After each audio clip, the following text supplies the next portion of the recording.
Hello and welcome to Have I Got Fake News for You? I'm Rabbi Hannah. And I'm Cantor Tamara, and we will be your hosts this evening. So Tamara, can you think of any news stories that have been in the headlines this week? There's been a bunch, but one of them that I'd love to chat about with you is this one. It goes like this. Lo ta'aneh b'rayacha ad shaker. You shall not bear false witness against your neighbor. That's super interesting. It feels pretty important, especially because we're spending so much time in our houses these days, and I get to see my neighbors every Thursday when we go out and clap for the NHS. So what does this mean? So I know that it's spoken about in the Talmud in Pesachim, where it says, the Holy One, blessed be God, loves three people. One who does not get angry, one who does not get drunk, and one who is forgiving. That feels a little challenging for me because I kind of tick a lot of those boxes. Me too. But it also says that the Holy One, blessed be God, hates three people. One who says something with their mouth and another in their heart. One who knows testimony about another and does not testify on their behalf. And one who observes a licentious matter performed by another and testifies against them alone. I wonder if we can break that down a little bit. Yeah, it seems like everything that God doesn't like has to do with speech. So there's this power and this importance around speech, and specifically talking negatively, speaking badly. It seems like it's to do with like spreading false news, fake news, and lying. And it makes me think of this midrash that I know, where it says that everything in the world was created by God except for lying. That's so important, especially these days when it's so hard to figure out what's real and what's fake, and whether you can trust the headlines, and whether even some of the pictures that you're seeing are accurate. I wonder if there's a way that we can help work out what's going on and what's real and what's not, and what Judaism have to say about it all. Maybe we can try. I'm sure there's a way. Time now for the Missing Words round, which this week features as its guest publication Random pieces of news on the internet. Let's see if you can fill in the blank for this one. 22% of people believe coronavirus was created by... Go. Lampshades. Alien. Indiana Jones. Berries. Potatoes. Rabbi Colin Imer. Cardboard box makers. Torah. Millennials. Biscuits. The Zoom industry. Amazon. Nespresso. Are we ready for the correct answer? Does anyone have a non-funny guess of what they think the correct answer might be? China. Chinese. 5G. Bats. Or Trump. Possibly even Jews. 19% believe it was created by Jews, 18% by Muslims, 22% believe that coronavirus was created by environmentalists. Let's see if you can fill in the blank for this one. Pubs are set to open on July 4th without blank. Rabbi Colin Imer. Without alcohol. Yeah. Without charging for any drinks. Without any dignity. Without Prosecco, it's stuck in Italy. Without the landlord. Without Rabbi Hannah, because she doesn't like celebrating her birthday with anyone. Without bathroom doors. Without carpets. Without chairs. Without millennials. Glasses. Without an age limit. With an age limit. He means in the other direction. He means an upper age limit, not a lower age limit. Okay, so the correct answer for that one. Pubs are set to open on July the 4th without urinals. Nice for all of you men. Just do it on the floor like normal then, yeah? Why are there no urinals? It's where all the big knobs hang out. So we've seen what happens when we take just one word out of the equation and how completely and easily it changes the whole narrative. And whilst it can seem really funny, in reality, it can be hurtful to people and it can completely change the story. So this totally relates to a text in Exodus chapter 23, verse 1, which says, "You must not carry false rumors. You shall not join hands with the guilty to act as a malicious witness." So I'm wondering if we can break that text down a bit again. It's something about carrying false rumors. Maybe it's engaging in the act of lashon hara, the act of bad speech, even if it's true. Wait, even if you're saying something true about something or someone, it's still lashon hara? Right, because if we're just engaging in the act of talking badly about someone, even if they have done something wrong, it makes us just as culpable as the person that did that bad thing. That makes a lot of sense. And I know I've been so often a part of groups of people who are gossiping. And even if I'm just standing there and I'm not gossiping or partaking in it, I'm still definitely part of it because I'm not stopping it. Right, you're acting as a bystander. And I think that we learn from this not to be the person that talks, but also not to listen to the other people that are doing the talking. Which reminds us also that we have a lot of power and responsibility behind our speech and also our listening. So because speech is so powerful, we have such a big responsibility to be positive and mindful and compassionate in the way that we speak. And we do it all the time. So really good to get that reminder. It's not just about fake news on TV, it's about fake speech that's happening everywhere all the time. I'm also feeling like sometimes I struggle when I think I'm right and someone else thinks that they're right and our opinions are different. Yeah, that's a real thing, especially in my family. People do not agree to disagree. I'm wondering if there's a round of our quiz that might help us get to the bottom of that. Oh, I'd love to see. Now we come to scenes we'd like to see, so if everyone can make their way over to the performance area, I'll read out this week's topics, and then we'll see what our panelists can come up with. Okay, here we go. The first subject is... So, the government has told us to stay alert, but it's hard to stay alert to the virus in my own home because it's been 10 weeks, I live with one other person, no one else has been here, and I haven't been anywhere. It's been 12 days since the slogan changed, and I'm racking up 8 coffees a day, doing my bit for society, staying alert. When the government says stay alert and then shows an arrow pointing to the words control the virus, as if there is some kind of logical step being followed here, I can't help but feel like there's something going on that I don't know about. Did I miss the groundbreaking research? Was there a double-page spread reporting on a connection between alertness and a slowing of the rate of infection? Does this mean that we don't need a vaccine after all? Because actually, this virus can be tamed by keeping your eyes open for intense staring, mind control, and a lot of coffee. Don't go to sleep, stay awake. If you have to go to sleep, only go to sleep if you can do so without letting others see you yawn. This could have devastating implications for the general public. Yawning is, after all, very contagious. If you have to yawn, yawn inside your t-shirt collar. This will help others to be shielded from the contagion. You're allowed to go inside for 1 sleep a day, no napping. If we manage to curve the rate of R, rest and relaxation, then we may be able to allow occasional naps, potentially even next to your partner. Am I allowed to ever sleep again? I've got a lot of questions.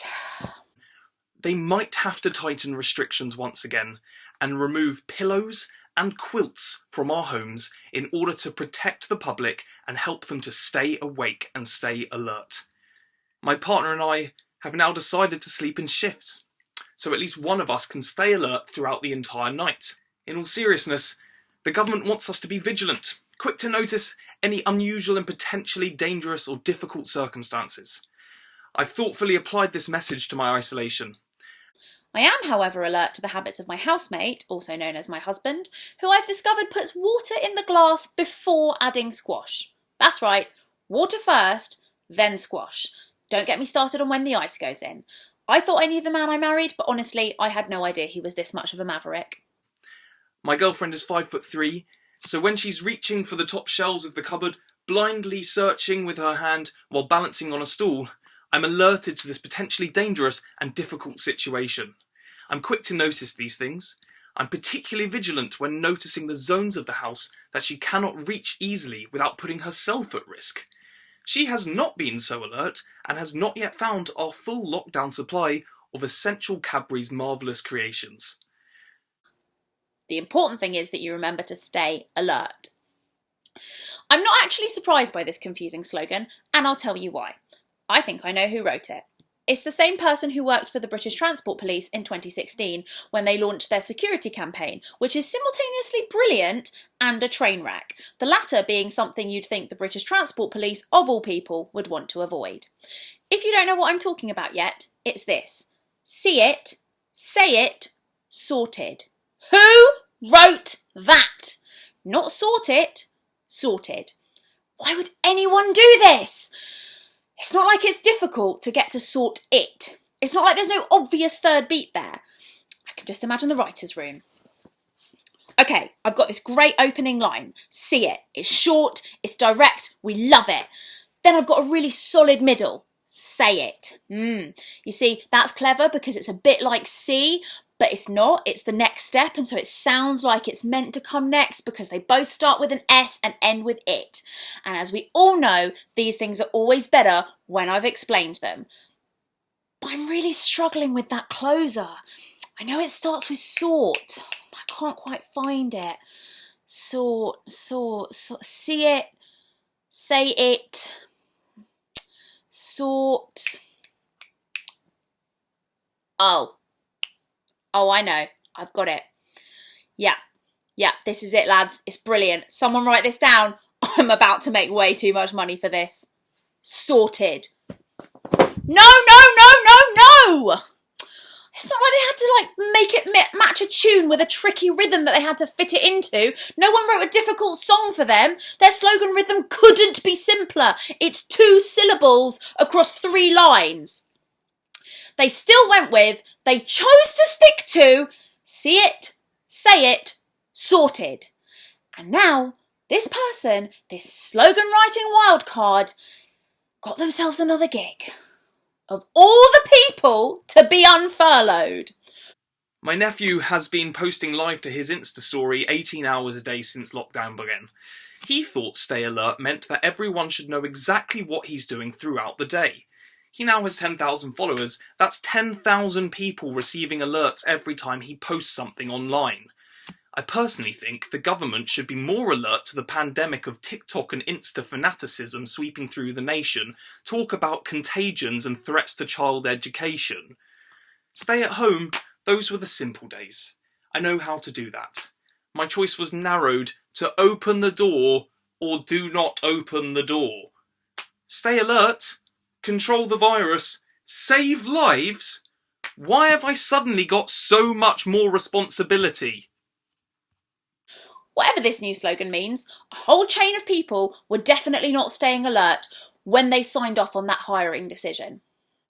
We've seen what happens when everyone's left to interpret something in their own way and how it can be difficult to disentangle the opinion from the person. And those opinions can be hysterical. They can make some really great comedic moments, especially when they're really exaggerated like we just saw. But when we talk about our own opinion as if it's the only truth and the only opinion that matters, we can really lead other people astray. And it definitely doesn't give people space to express their own views.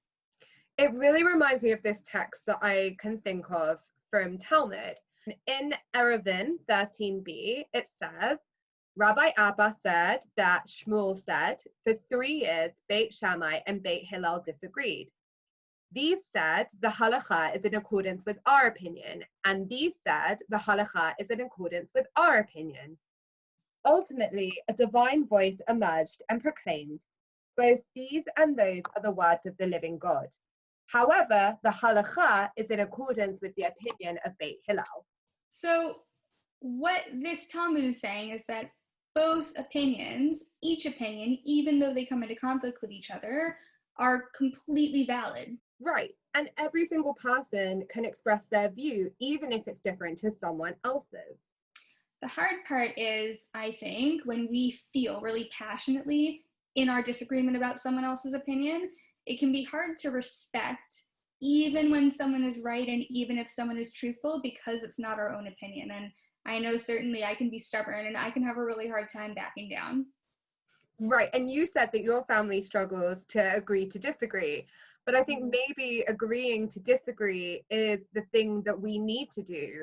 We need to be prepared to swallow our own pride sometimes so that we don't end up forcing people into our way of thinking and spreading fake news that way. 100%. And I know that it can also make people feel really othered. It can make people feel like the black sheep or the odd one out when they have other opinions that other people don't agree with. So how do we deal with the odd one out? Odd one out sounds like a great name for a next round of a quiz. Should we see? Let's see. Time now for the odd one out round, and it's one between all of you this week, so fingers on buzzers. Which one is the odd one out? Is it this lovely lady? Is it these patients on the road? Is it Mike Pence with his boxes? Or is it the London Tube? Which one is the odd one out? Buzz, buzz, buzz. Deborah, which one is the odd one out? It's Mike Pence, because the tube is full, the streets are full, Trafalgar Square is full, and Mike Pence's boxes were empty. They were So fake. you got the right odd one out, but the wrong reason. Can we see the picture again? Would that be a possibility? Of course it's a possibility. It's always a possibility. Because, I mean, I know we just learned that Mike Pence was the odd one out, but it seems like the people in the masks in the field are not wearing hats and everyone else has got a hat on. Apart from Mike Pence, who doesn't have a hat. But there's a man with a tiny Jewish hat in that picture. Yeah, that's the kippah. It's true. I think that's what it's called, Deborah. You lot should be rabbis. Oh, you should. Have you considered it? No. Terrible idea. Takes 5 years, don't do it. Elliot, do you have any thoughts? No, except that woman is very blue. That's the only thing that I'm thinking of. She is very blue. That's my main observation. Is I didn't even know what the other ones were. Someone said Mike Pence, and I just like that woman is very, very blue. Do you know why also maybe we should be rabbis? Is because we're clearly not comedians. Also, I love just like there's lots going on in the picture. There's like one block of colour, so Elliot's like it's very blue, but actually the most of the picture isn't blue. It's like Elliot's shirt is very blue, but most of the shirt isn't blue. It's not blue.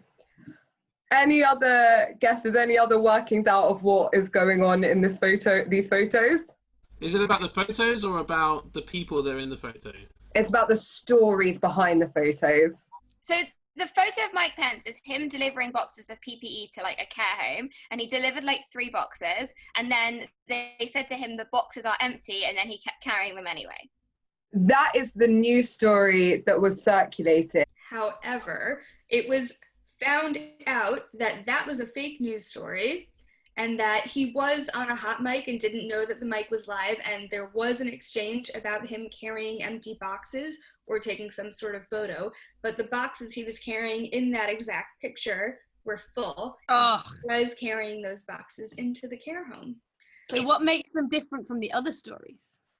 So the reason they're different is that Mike Pence is the only fake news, non-fake news story in these pictures.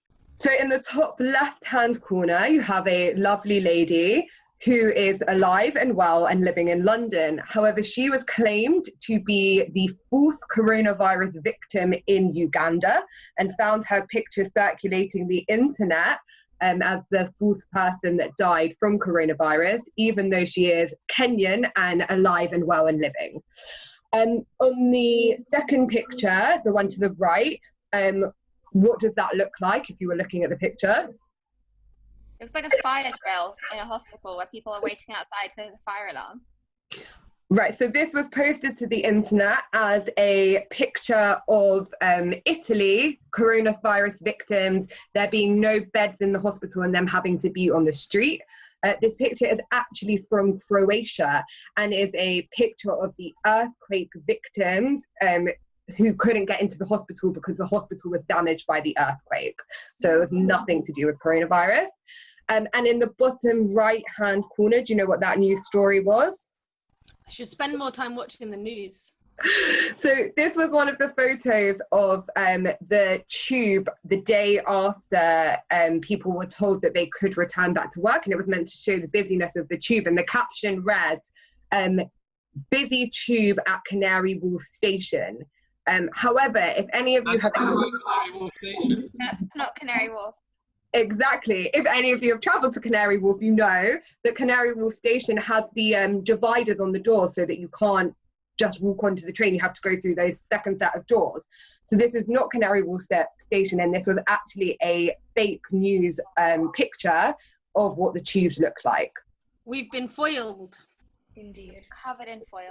The whole reasoning behind this odd one out and photos and fake news connection was because we have been either avoiding all consumption of news because mental health things, or like vociferously consuming news because we also might feel like it's mental health things. And actually, we don't always know if we can trust what we see. And I think we know that instinctively, but we often don't realize how easily we can be the victims of that. And I certainly didn't know. And how quick I was to assume, like, obviously Mike Pence would pose for a photo op with a bunch of empty boxes. They never said he did. The news story was that he was told that that he had taken the boxes that were full, and then it was like, do you want to carry on filming? And then they said, well, these boxes are empty. So the news story never said he did, but Jimmy Fallon on his late night TV show had a whole bit, like a whole segment of his like opening monologue about Mike Pence, and of course he would pose for a photo op with empty boxes and he's full of hot air just like the boxes and blah blah blah. And then he later issued an apology because he also was a victim of fake news. Yeah, Mark was really angry about the tube photo. That's Canning Town or something, like it's like some other random station that's always busy. And it was probably taken like 6 months ago. Who knows when it was taken? It's like Elliot when you get really angry about Talmud. You're so mild and quiet, and then suddenly something makes you very angry about Talmud. Yeah, it's usually when the rabbis say something as though it's totally obvious. You know, the moon is made of, marijuana, and that they just say, obviously, we know this. And they don't give any explanation as to why. Fake news in the Talmud. When you were a kid, did you have any of those magazines where you had to like fill in the different puzzles and do like loads of different things on the page? Yeah, I love that.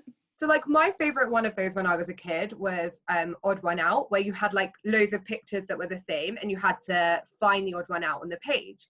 And when I was a kid, it was fun to like look which one was different. But as I've grown into an adult, I've realized that actually picking the odd one out is not okay, and othering someone is really challenging. You're so right, especially because we hear so many times about our neighbors, right? And those that are in our tribe and those that are like us. And we're told not to bear false witness against our neighbor, but we're not really told how to act with the stranger, with the odd one out in our land, so to speak. And we're told in other places how to treat the stranger. So therefore, we have to assume that we also shouldn't bear false witness against others, against the odd one out, the same way that we do with our neighbors. I think that's totally right. Like, we're reminded in our narrative so often that we were strangers in the land. And the commentator Nachmanides writes, so you know what it feels to be a stranger because you were strangers in the land of Egypt. That is to say, you know that every stranger feels depressed and is always sighing and crying, and his eyes are always directed towards God. And therefore God will have mercy upon him, even as God showed mercy to you. And likewise, God has mercy on all who are oppressed. This was really interesting to me. Yeah. especially because I remember when I was a kid, I always felt like the odd one out in my social group. So I was always feeling a little bit like the ways that I was so different. But actually, this text teaches me that just as I would have loved for people to treat me a little bit nicer as the odd one out, that whenever I see someone who is othered in the way that Nachmanides talks about, that compassion piece is really important. Can I just ask, were you the odd one out because you were short or because you were American? All of the above. No, it's so true. And it's really true with the news today, right? It feels like we always need the story. And so we always create these stories about the other. Rather than thinking about the actual person behind the story, we turn them into an entity and we spread news about them without using any of that compassion that we are taught to have. And actually, it totally undermines the fact that we are all human and we're sharing in this experience together. And we know what happens when we create us versus them mentalities. All throughout history, we've seen that, and it has not turned out well and is not turning out well now. It really isn't. And I think like all of that leads us exactly to where we wanted to be at the end of this session. 100%. I think that part of what is making this experience of lockdown so draining and so emotionally heightened is because it's so easy to forget how to take care of ourselves and how to have compassion for ourselves at the same time that we're trying to find that compassion for others and sift through all of the muddle of all the fake news and the opinions. It's just exhausting.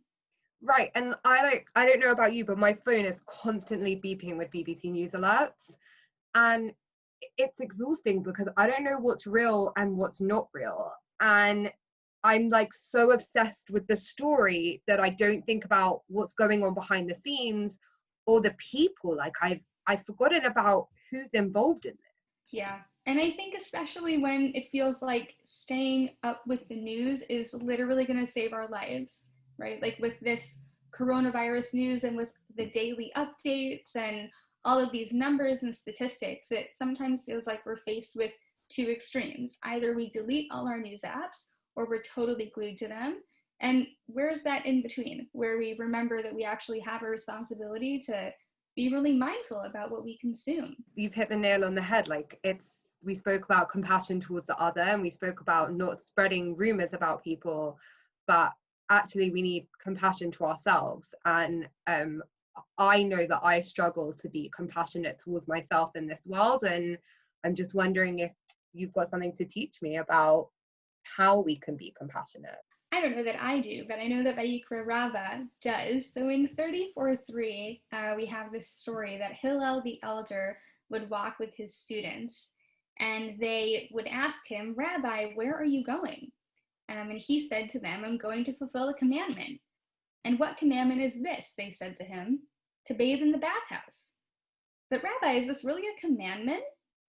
"Yeah, just like kings that have someone who is appointed over them to bathe them, and in return they give him sustenance. I, who was created in the divine image, must do this even more." I think it's so easy to forget that we're all created in the divine image. Especially when things are so draining and so exhausting, it's really easy to go into these places of blaming other people, of being really hard and self-critical, and not giving other people or ourselves the love and care that we deserve. Right, and it's also so easy to just be kind of taken in by the things that we see on social media and the stories that are just kind of thrown at us all the time. Like we live in this world that is 24/7 digital, like we're always able to find out more information. And sometimes I want to just look at something positive. I need a Twitter feed of all good news. That's it. No bad news, just good news. Well, maybe we can end with just some good news. No fake news, just have we got good news for you? I see trees of green, red roses too. I see them bloom for me and you, and I think to myself, what a wonderful